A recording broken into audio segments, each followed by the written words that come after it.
పూర్వం అనంతవర్మ అనే రాజు కలలో విష్ణుమూర్తి కనిపించి తన కోసం పూరీలో ఆలయాన్ని నిర్మించమని చెప్తాడు.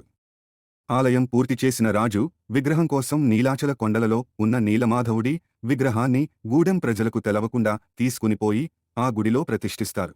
కానీ గూడెం ప్రజలు బాధపడుతూ ఉండటంతో ఆలయంలో ఉన్న నీలామాధవుడి విగ్రహము అదృశ్యమవుతుంది.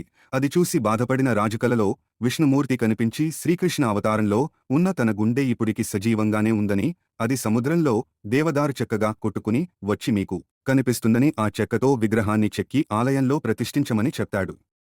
రాజు ఎంత ప్రయత్నించినా చెక్కతో విగ్రహం అవ్వదు.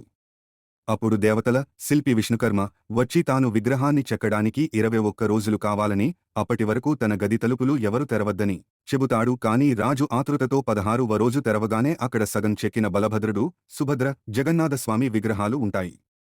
వాటిని తీసుకుని ఆలయంలో ప్రతిష్ఠిస్తారు.